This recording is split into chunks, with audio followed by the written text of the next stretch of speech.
boa noite. Está começando mais um programa Câmara Saúde, que hoje vai falar sobre a obesidade infantil. De acordo com estatísticas do IBGE, 1 em cada 3 crianças no Brasil está pesando mais do que deveria. Então, por isso, eu recebo nesta noite a nutricionista Ana Júlia Kampft. Boa noite, seja bem-vinda à TV Câmara. Boa noite, agradeço pelo convite de vocês. Estou aqui para esclarecer algumas dúvidas. Ana Júlia, eu quero iniciar o programa, então, falando um pouquinho sobre a importância que temos de discutir, então, esse assunto aqui na TV Câmara, visto que os problemas relacionados ao excesso de peso na criança pode se reverter aí até a idade adulta. Perfeito, então vamos falar um pouquinho assim do que é a obesidade. A obesidade é um processo inflamatório, então a gente sabe que quando a gente forma a célula do tecido adiposo, a gente está fazendo um processo inflamatório. E às vezes o processo inflamatório começa na infância e nos acompanha até a vida adulta, na manifestação de uma rinite, de uma sinusite, de uma bronquite, de um processo de asma, acne, celulite, e assim vai ocorrendo também as doenças crônicas, como diabetes, hipertensão. Se a gente for estudar um pouquinho a causa, geralmente vem até desde lá da amamentação. Será que foi amamentado? Não foi? Por quanto tempo? Porque esse contato mãe-bebê é muito importante, porque é ali que é onde a criança recebe o aleitamento materno através do carinho, e além de seu carinho, é muito importante porque aumenta a imunidade do bebê. E ali, depois da introdução dos alimentos, se começa a formar o paladar da criança. Então é muito importante, depois dos 6 meses de aleitamento exclusivo e depois a reintrodução dos alimentos corretos. Então, assim, começar com o salgado, com as frutas, com as verduras. Bem interessante. Que é feito o paladar da criança, né? Bem interessante isso, Ana Júlia, até porque o que acontece? Muitas vezes as mães, elas não sabem, né, da importância do aleitamento materno, dos nutrientes que essa criança vai receber através do leite da mãe. Então, o ideal é até os 6 meses, mas se quiser amamentar mais, pode também. Perfeito. Então, até os 6 meses a gente diz que é aleitamento exclusivo, né, o materno, porque ali está garantindo todos os nutrientes. Depois dos 6 meses, a gente começa com a introdução dos alimentos. Então, essa fase é muito importante, porque é a fase oral, onde se tem o vínculo mãe-bebê, e depois a introdução dos alimentos, a gente tem que sempre pensar o quanto mais natural, melhor. Só que hoje em dia a gente tem uma inversão desse processo, porque muitas pessoas trabalham e acabam não acompanhando os filhos nesse processo. E às vezes os vínculos vão se perdendo do afeto.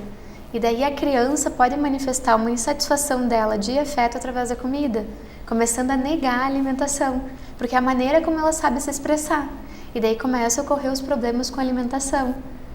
E os primeiros alimentos, então, que se começa a oferecer para as crianças a partir dos 6 meses, eles são quais? Sopinhas? A gente percebe que pela facilidade do dia a dia, também a correria, muitos pais optam por comprar aquelas papinhas industrializadas, e isso também não é bom. Daí a gente tem que pensar sempre nos aditivos químicos, e aditivos químicos nós não temos metabolismo para isso.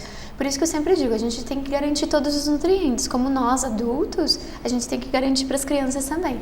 A gente sempre vai pensar assim, numa porção de carboidrato, proteína, fibras e gordura boa. Por quê? O nosso sistema enzimático, ele precisa de vitaminas e sais minerais. Se eu não dou essas vitaminas e sais minerais, eu vou acabar transformando em gordura e vou fazer uma sobrecarga enzimática.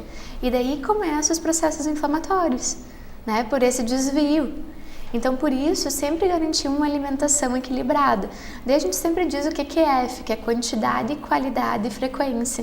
A mesma coisa a gente tem que começar a aplicar com as crianças. Então, aquilo que é recomendado da alimentação para o adulto, que a gente observa muito, que está se falando bastante daquela alimentação funcional, ou seja, a reeducação, se alimentar de 3 em 3 horas, também vale para as crianças. Também vale para as crianças. E eu sempre digo assim, que as crianças seguem o hábito dos pais. Os pais têm que ser o exemplo para as crianças. Então, se os pais têm uma alimentação errada, muito provavelmente a criança também vai ter. Então, por isso que é importante esse contato das refeições com os pais.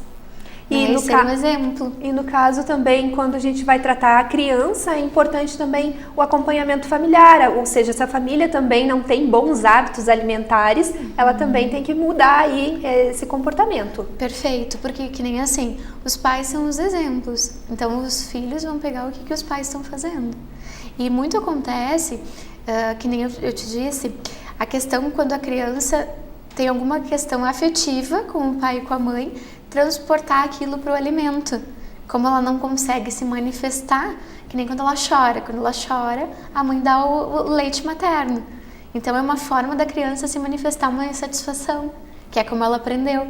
Então por isso que é importante sempre entender a criança e estar mais presente nesse período.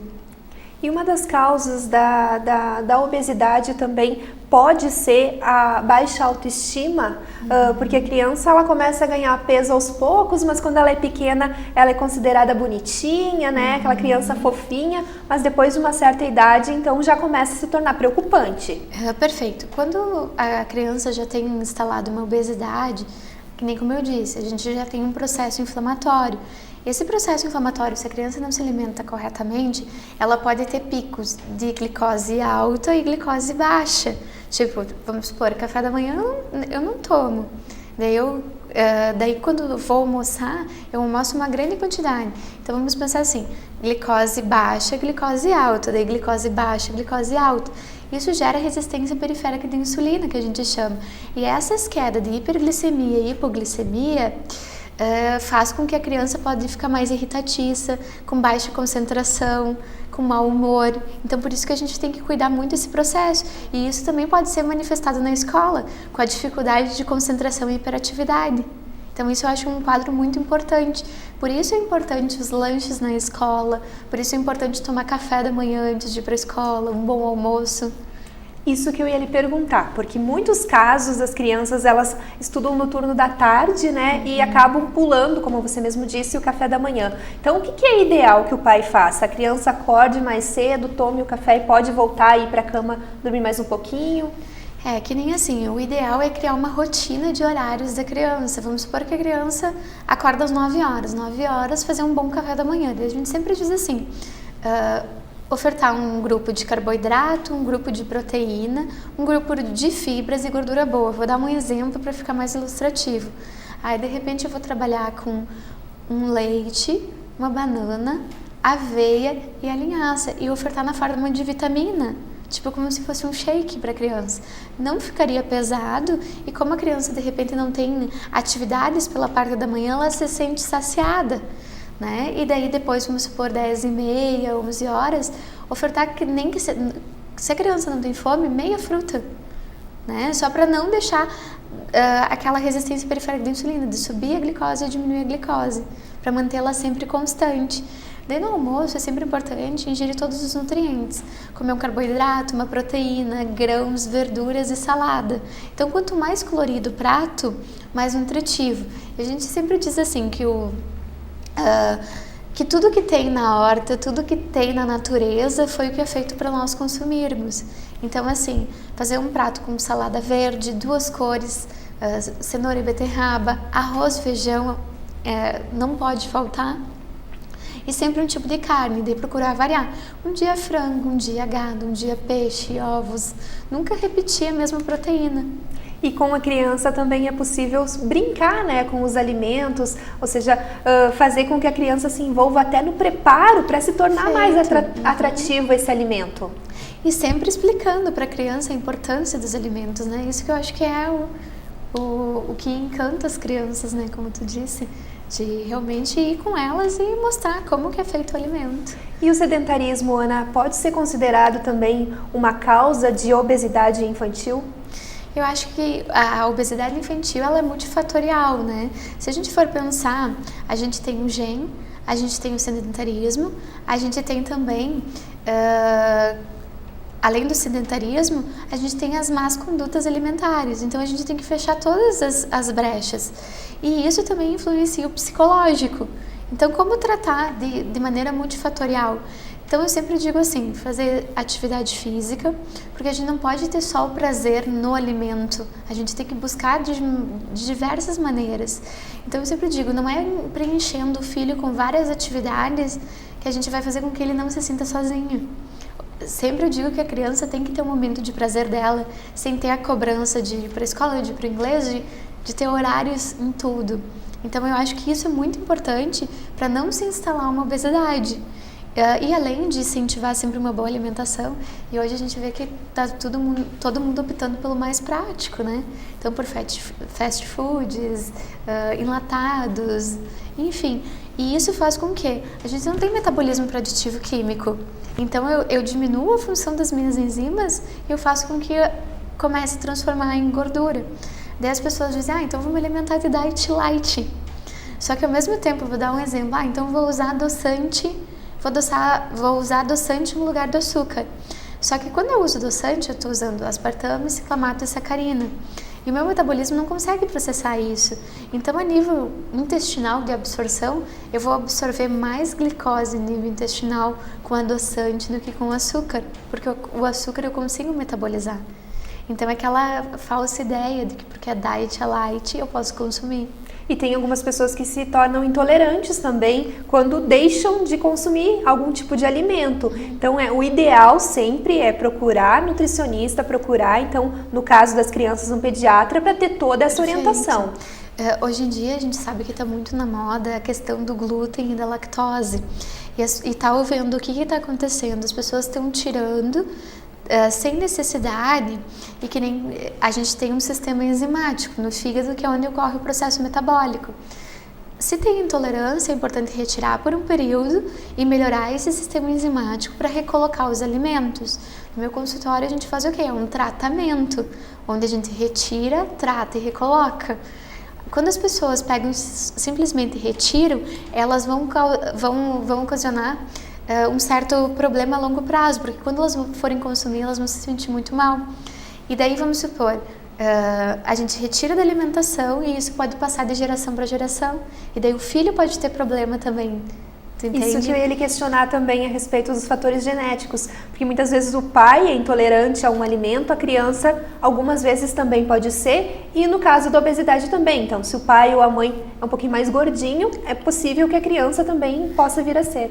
É como se fosse assim, gosto de explicar com um exemplo. Vamos supor, a minha mãe tem diabetes, eu tenho genes. O que vai depender se eu vou expressar ou não é como eu levo a minha vida, a minha qualidade de vida, se eu tenho uma alimentação boa, se eu faço atividade física, se eu tenho estresse ou não, que é devido ao aumento da produção do cortisol.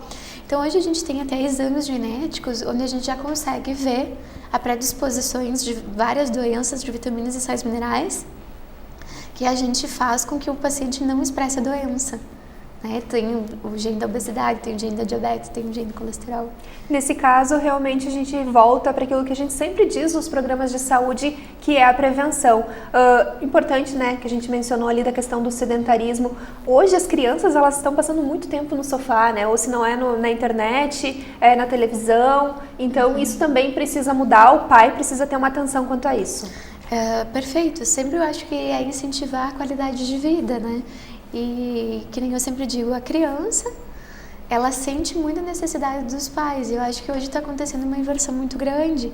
Elas estão ficando muito na televisão, muito, se a gente for ver, acesso a celular, tablets, e não tem mais aquela interatividade de andar de bicicleta, brincar com os amigos. Eu acho que isso tem que voltar e tem que ser incentivado isso. E Ana Júlia, alguns alimentos eles também facilitam a obesidade, a criança vir a desenvolver. Por exemplo, os fast foods que tu mencionou anteriormente. A dificuldade de se consumir esse alimento, de se processar os nutrientes é muito grande. Mas também a gente percebe que ele sacia muito rápido. Então a criança vai comer, por exemplo, um cachorro quente agora, daqui uma hora vai sentir fome novamente, vai querer um outro alimento desse mesmo estilo.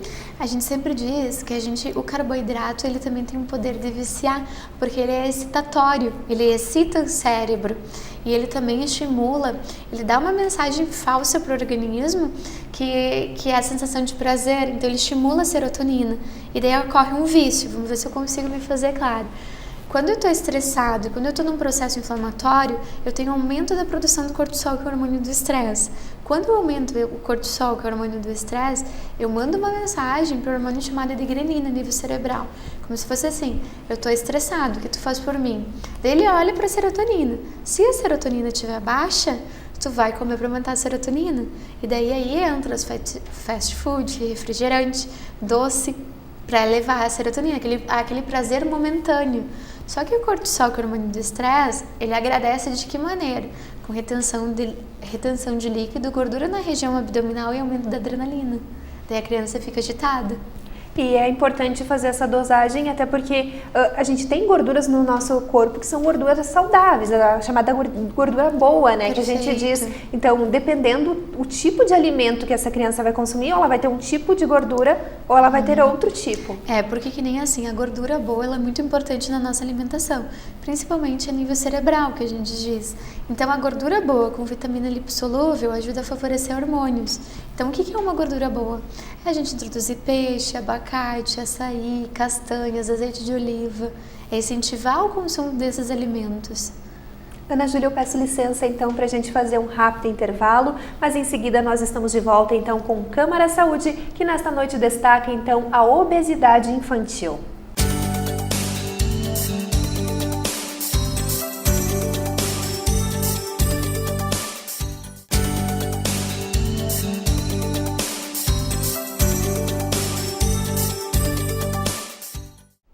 Estamos de volta com o programa Câmara Saúde, que nesta noite destaca a obesidade infantil. De acordo com estatísticas do IBGE, 1 a cada 3 crianças está bem acima do peso no Brasil. Por isso, nesta noite, então, eu estou conversando com a nutricionista Ana Júlia Canfit. Então, Ana Júlia, os pais que já identificaram, então, que seus filhos estão aí com um problema sério de sobrepeso e têm interesse, então, de procurar ajuda, como fazem? Então, assim, é muito importante uma equipe multidisciplinar, fazer uma consulta médica, verificar qual é o real diagnóstico da criança e sempre daí buscar um acompanhamento nutricional junto. Porque eu acho muito importante um nutricionista nesse momento para fazer um processo de reeducação alimentar e não seguir uma dieta da moda, que nem assim eu estava conversando contigo antes. Hoje a gente vê N maneiras de perder peso, mas nenhuma olha para a real necessidade da criança, não vê o indivíduo como um todo. Porque a gente não pode ter excesso de nutrientes e nem deficiências, a gente é todo um aparato hormonal e todo um sistema nervoso. Numa boa avaliação, a gente vai ver todos esses fatores e a gente vai fazer uma reeducação para a criança. Vou dar um exemplo. Tem muitos casos que eu pego crianças com deficiência de vitamina B12. Vamos supor, o intestino não está funcionando bem, tá? Então a gente chama isso de disbiose. Daí essa disbiose faz com que diminua a absorção de vitamina B12 e isso vai atrapalhar o sistema nervoso. Então quais são os alimentos ricos em B12? Então, carne vermelha, folhas verdes. Como distribuir isso na alimentação? Será que eu preciso de uma suplementação para ter uma absorção melhor? Trabalhar com probiótico? A gente vai olhar todo esse aspecto. E quando a gente trata o indivíduo, vamos supor, com uma contagem de caloria, a gente não preserva todos esses nutrientes. E daí, no lugar de ocasionar o equilíbrio, a gente vai ocasionar carência. Então, a gente vai causar mais ansiedade na criança. E a gente tem que optar sempre por uma alimentação saudável, por uma alimentação com equilíbrio, não privando a criança, e sim dando liberdade de escolhas. Quando tu fala em privar, a gente lembra dos casos dos pais que optam por tirar totalmente o alimento, né, da criança, por exemplo, torná-lo vegetariano, ou optar então pelo uso de sucos, ou até mesmo de shakes no horário da alimentação, almoço, vou substituir por um shake, isso está totalmente errado. Isso, e a gente gera um problema muito grande, porque a criança vai crescendo com aquela intenção que para fazer uma reeducação alimentar é muito punitivo, porque ela sente fome, e na verdade, se a gente manda essa mensagem para o nosso cérebro, estou fazendo uma restrição, estou passando fome, o que ele vai fazer? Ele vai guardar mais ainda gordura, e daí vai tirar a energia do quê? Do músculo quando for fazer uma atividade física. Isso porque daí vai alterar todo o sistema nervoso, que a gente chama de grelina para leptina. Então tem que ter muito cuidado. Não se emagrece fazendo restrições, e sim equilibrando o organismo. Até porque a criança ela pode observar os amiguinhos consumindo um tipo de alimento, como ela está fora da prática de consumir, quando ela for ingerir, ela vai passar muito mal. É por isso que eu digo sempre assim, a criança tá aprendendo, está se relacionando. Eu não gosto de dizer assim, não pode. Pode com moderação, mas o hábito vai ser saudável. Então é isso que a gente tem que pensar.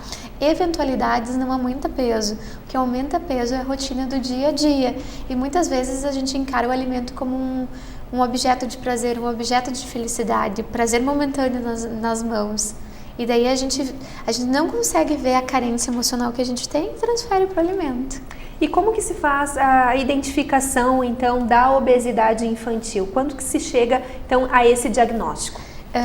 Tem alguns métodos que a gente pode estar trabalhando, que é o IMC, peso para altura para idade, onde a mãe pode estar observando, daí a gente tem tabelas específicas para avaliar a criança e até mesmo com um quadro simples, dor de cabeça, rinite, bronquite, sinusite, porque às vezes a pessoa pode ser magra, mas ela já está começando a ter inflamação. E se ela tem inflamação quando criança persistente, ela pode desenvolver obesidade na vida adulta. Então é bem importante verificar hábitos alimentares, verificar comportamento. E hoje em dia não só mais seguir o IMC, mas o IMC também é um indicativo de peso, porque o nosso corpo é formado de massa muscular, gordura e água. E daí quando eu vejo só o peso, eu não consigo identificar quanto que é água, quanto que é massa muscular e gordura. Então, como que eu consigo identificar se está com processo inflamatório e está tendo mais gordura? Pelos sinais e sintomas de processo inflamatório. Uma dor de cabeça, uma otite, tudo isso decorre de inflamação. E quais são as principais formas de tratamento, então, da obesidade infantil hoje? Daí entra bem aquela questão multidisciplinar, um processo de uma boa reeducação alimentar, trabalhar numa equipe multidisciplinar, incentivar a atividade física e trabalhar muito a questão emocional, né? Porque eu acho que a característica da criança, quando ela começa a evitar algum determinado tipo de alimento, vou dar um exemplo, eu não como salada. Tá, mas por que ela não come salada se todo o alimento, não existe alimento ruim, existe a gente adaptar o nosso paladar para ter uma resposta. Por que será que ela não comeu a salada? Então a gente tem que trabalhar o porquê que ela não está tolerando a salada, e isso envolve muito emocional. E normalmente a criança não consome porque a família também não oferta. Então, se o pai, a mãe, o irmão não tem esse costume, provavelmente a criança também não vai ter. Então eu digo assim que é uma mudança de hábito de toda a família, para a criança conseguir ter uma boa alimentação também. E Ana Júlia, quanto tempo dura, então, esse tratamento? Ele é uma coisa que é levada a longo prazo, não se tem um resultado de um dia para o outro. Não, porque como eu te disse, a gente tem que trabalhar todas as esferas, e trabalhar todas as esferas a criança estar preparada também para a mudança. A gente tem que respeitar o tempo dela, ter o entendimento. Primeiro tem que ter a consciência que está errado, depois tem que ter o entendimento para ser colocado em prática. Então isso leva um tempo, não é em uma consulta, eu sempre digo assim. É a longo prazo. E tem que ter o comprometimento de todos os envolvidos, ou seja, durante esse tratamento. Não adianta eu querer que a criança perca peso, mas eu estou ali consumindo aqueles alimentos que a gente já comentou durante o programa, fast food, cachorro-quente, enfim, pizza, e a criança simplesmente vai ficar observando. Isso, perfeito. E Ana Júlia, a respeito dos medicamentos, quando que a gente indica, então, a medicação para a perda de peso? Que nem assim... A questão da medicação eu acho muito complicada, é quando tem um caso muito grave, onde já tem instalado uma doença metabólica, daí eu sempre digo que isso tem que passar por uma conduta médica, para o médico realmente avaliar qual é a necessidade do medicamento. Sempre a primeira opção é a prevenção, não deixar chegar nesse ponto da medicação e trabalhar com uma equipe multidisciplinar. Até porque a gente parece que está falando de um assunto assim que é comum, mas em decorrência dele vem inúmeras outras doenças, né? Que a gente mencionou também no início do programa, colesterol, os problemas de comportamento. Então a criança precisa ter esse cuidado com a alimentação para não vir a desenvolver outros problemas. Exato, que nem assim, quando eu atendo adultos no meu consultório, a origem, a base do problema é na infância. Tanto que a gente faz uma consulta desde o nascimento até a vida adulta, e a base está na infância. E a gente carrega essas características para a vida adulta. E também é importante toda essa prevenção até para se evitar de se chegar a necessidade de ter que se fazer uma cirurgia bariátrica, por exemplo, num adolescente. Porque se começa a se perceber, então, essa necessidade de mudar o comportamento mais cedo, não vai ser preciso lá no futuro. Que nem quando a gente pensa numa cirurgia, a gente não está cuidando do organismo como um todo, na parte bioquímica, no emocional. Então, será que a gente está tratando realmente o problema? Ou a gente está mascarando ou podendo ocasionar outros? E Ana Júlia, quem está nos assistindo agora, com certeza, sempre tem aquelas dicas, aquelas dúvidas, né? Que sempre quando chega no consultório, a primeira coisa que vai fazer. Então, uma das perguntas que eu tenho para lhe fazer, então, é quantas vezes por semana eu posso sair comer um alimento fora, por exemplo, num restaurante, porque a gente sabe que tem que ter um cuidado, porque o alimento produzido fora de casa, ele também tem mais sódio. Então, quantas vezes são recomendadas aí por semana? Que nem assim, quando o meu paciente vai no meu consultório com essa pergunta, a gente tem que fazer uma análise de como que é a rotina do meu cliente e a gente adaptar isso metabolicamente. Vamos supor, eu tenho uma vez por semana, eu confraternizo com os amigos e a gente faz um lanche que é um cachorro quente. Como que a gente vai dar esse cachorro quente para a criança? E o que ela pode comer antes? Então ela tem que comer nutrientes para conseguir metabolizar melhor o cachorro quente. Então de repente vamos fazer um suco verde e incentivar a criança a consumir esse suco verde. Daí eu daria principalmente, vamos supor, um suco de abacaxi com couve. Porque daí o abacaxi contém uma enzima que se chama bromelina, daí a couve é rica em magnésio, daí eu vou estar hidratando ela também com água ou uma água de coco, para estar mais rica em nutrientes, para ela conseguir, quando for comer o cachorro quente, metabolizar e não comer em excesso, porque ela já tem uma sensação de saciedade. E como ela comeu um cachorro quente, que é algo mais calórico, o que faria, vamos supor que foi à tarde, o que eu faria à noite?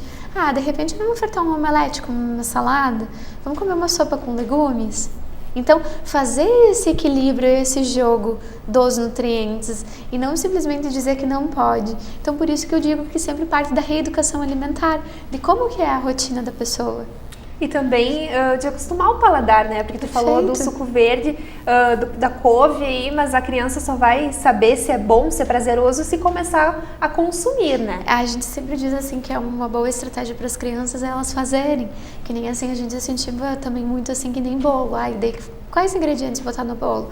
Colocar castanha, colocar aveia, colocar cenoura e a criança vai gostar. Porque é nutritivo, é saboroso e tem que trabalhar com açúcar de coco. Então a gente tem várias receitas onde o alimento se torna nutritivo para a criança e gostoso ao mesmo tempo. E as farinhas? Uma das dúvidas assim é se realmente eu substituir a farinha branca pela integral, eu vou estar fazendo um benefício muito grande para o organismo ou isso a gente só está se enganando? A gente tem que pensar assim, qual é a diferença do integral, vamos dizer assim, do arroz integral para o branco, da farinha branca para a integral. Tudo que é integral contém mais nutrientes. Se contém mais nutrientes, eu vou metabolizar melhor. Daí quando ela sofre um processo na indústria, ela está tirando os nutrientes. Se tu for pensar em valor calórico, é menos calórico o branco do que o integral. Só que eu não vou conseguir digerir ele melhor. Então eu não vou conseguir formar nutriente. E o que se recomenda quando se consome, então, esse integral e tá ali não sabe como fazer esse processo? Eu sempre vou dizer assim, que o integral é mais rico em fibras, então sempre que possível optar e acostumar o paladar pelo integral. E quando for consumir o branco, vamos supor que nem você disse, está num restaurante e não tem arroz integral. Eu vou ter que pegar um arroz branco porque eu quero como fonte de carboidrato. Então sempre colocar bastante salada junto, para dar esse equilíbrio de vitaminas e sais minerais. E para criança, as porções? Quantas porções são recomendadas? A gente pode forçar a criança a comer tudo que está no prato? Como que funciona isso? Porque às vezes elas têm aquela restrição de não querer comer isso, comer aquilo e acaba que não come nada. A gente tem que respeitar muito o organismo de cada um. A gente tem que sempre incentivar a se sentir satisfeito, não cheio. Quando a gente vê que a criança está comendo em excesso, ela está se sentindo cheio. Então, ela quer preencher um vazio. Daí a gente sempre tem que tentar interpretar um vazio de quê? Porque o nosso organismo, ele responde à fome como um aspecto fisiológico. Então, tem que comer para saciar a fome, não para o prazer. E Ana Júlia, então, reforçando, né, a gente está chegando no finalzinho do nosso programa, a importância, então, da prevenção. Dos quantos pais têm que estar atentos para esses sinais que você mencionou ali, a dor de cabeça, às vezes não é de prática de atividade física, pode ser ali da alimentação. Então, como ficar atento a tudo isso?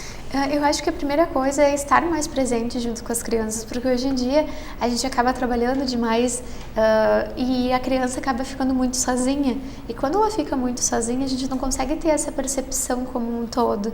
Então, conseguir observar, dar mais carinho, estar mais presente com a criança e principalmente fazer disso na hora da refeição ser um momento onde estejam todos juntos e todos praticando uma alimentação com qualidade, né? Incentivando um ao outro a comer o alimento e entrar o alimento como saúde, como um cuidado, e não simplesmente, eu vou comprar um alimento que você gosta para te passar carinho.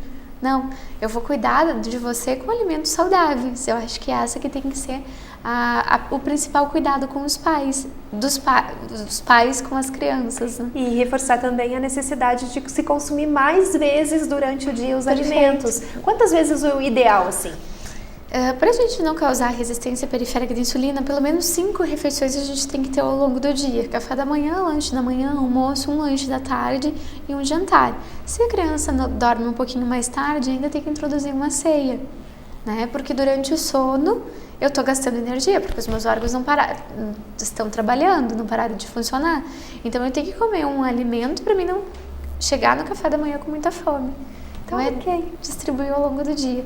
Daí eu deixo aquela mensagem do QQF, quantidade, qualidade e frequência. Ana Júlia, muito obrigada mais uma vez pela sua participação no nosso programa de hoje. Obrigada, eu que agradeço pelo convite. E você que está em casa, a gente também agradece a companhia e lhe convida a continuar acompanhando a nossa programação. Uma ótima noite e até a próxima semana.